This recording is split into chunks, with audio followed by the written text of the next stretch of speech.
Subscribe करें हमारे YouTube channel साधना gold को और पाएं वीडियोस सबसे पहले। बेल आइकन दबाना ना भूलें। कि लोग जल्दी से तरक्की क्यों नहीं कर पाते? क्योंकि उनका नशा उन्हें तरक्की करने नहीं देता।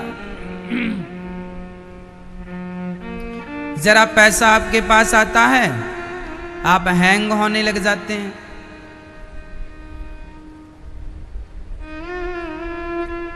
कई लोगों को ना पैसा पचता नहीं है। एक गांव में एक व्यक्ति था, किसान था। जब उसकी फसल नहीं हुआ करती थी तो चुप रहा करता था, लेकिन जिस साल उसकी फसल अच्छी पकती उस साल वो ज्यादा शराब पीता और खूब गालियां देता गांव में सबको। पैसा आया तो ना उसने घर बनवाया, ना पत्नी को साड़ी ला कर दी, ना बच्चों को अच्छे स्कूल में पढ़ाया, कुछ नहीं। पैसा आया तो महंगी महंगी शराब पीने लग गया, उड़ा दिया। फिर ज्यों का त्यों, फिर ज्यों का त्यों।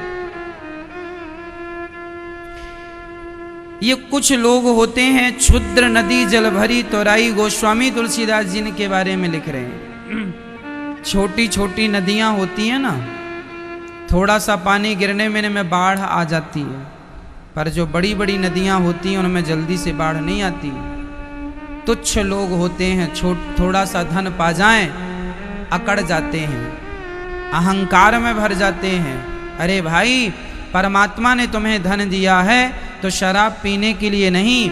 आज भारत का मजदूर भी चाहे तो बहुत कुछ कर सकता है, लेकिन करे तो तब जब उसका मन नशा से हटे तब। 500 रुपए यदि आदमी दिन में कमाता है तो वो 250 रुपए की तो शराब पी लेता है। 200 रुपए कमाता है तो 100 रुपए की शराब पी लेता है। ज्यादा कमाएगा तो महंगी वाली पी लेगा, कम कमाएगा तो सस्ती वाली पी लेगा, और पिएगा जरूर।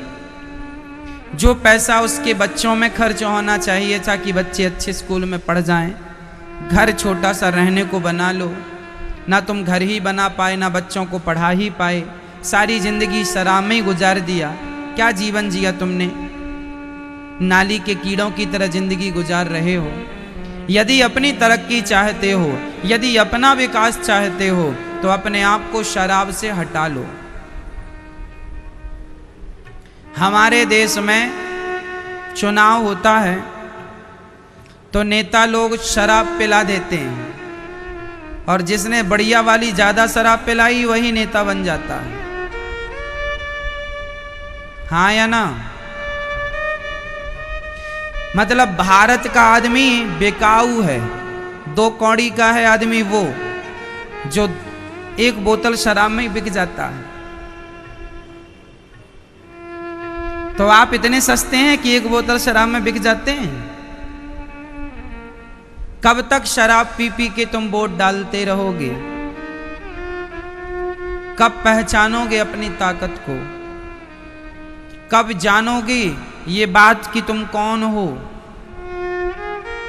जो आदमी आपको शराब के नशे में धुत करके आपसे वोट ले रहा है, वो आपका क्या विकास करेगा? क्या आपका विकास शराब पीने से हो सकता है? क्या भारत का विकास शराब पीने से हो सकता है? जिस देश का जवान शराबी हो जाए, क्या उस देश का विकास होगा? मेरी माँ, उस देश का विनाश हो जाएगा। इसलिए कहता हूं, शराब पीकर अपना विनाश ना करो, शराब का त्याग करके अपना विकास कर लो, तरक्की कर जाओ। कुछ पैसे बच्चों में खर्च कर लो, कुछ अपने लिए घर बनवा लो, अच्छी जिंदगी जी लो, अच्छे से 2 पैसे और ज्यादा कमाओ और उसका सदुपयोग करो।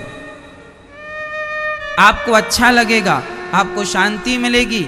आपने जब से शराब पीनी शुरू की है तब से आपने शराब में लाखों रुपए बिगाड़ दिए हैं। उस लाखों को अपने सही उपयोग में लगाया होता तो आज समाज में आपका नाम भी होता, इज्जत भी होती, बढ़िया घर होता, सब कुछ होता। लेकिन लाखों तुमने शराब में लगा दिए। क्या मिला? क्या तुम्हारे बच्चे तरक्की कर गए शराब पीने से? क्या तुम्हारा नाम हो गया, तुम्हारी जय जयकार हो गई? इसलिए कहता हूं शराब के नशे में अपने आप को मत डुबाओ, शराब सर्वनाश कर देगी। शराब, आखिरी समय यदुवंशी आपस में शराब पीकर लड़ गए। शराब ने तो भगवान के वंश को भी लड़ा दिया। जब शराब के नशे ने भगवान के वंश को नहीं छोड़ा लड़ाने में, तो ये शराब हमें और आपको छोड़ देगी? इसलिए शराब तो शास्त्र कहते हैं शराब का दर्शन भी वर्जित है। छूना तो अलग रहा, पीना तो अलग रहा, देखना भी आंखों से पाप है। छूना महापाप है और पी लेना तो गौ हत्या की तरह पाप लगता है। जो पाप गौ हत्या का है वही पाप शराब पीने का है। चाहे गौ हत्या कर लो, चाहे शराब पी लो, एक ही बात है। इसलिए शराब बहुत दूर रखनी है अपने आप से, अपने बच्चों से, अपने परिवार से, अपने वातावरण से बहुत दूर रखनी है।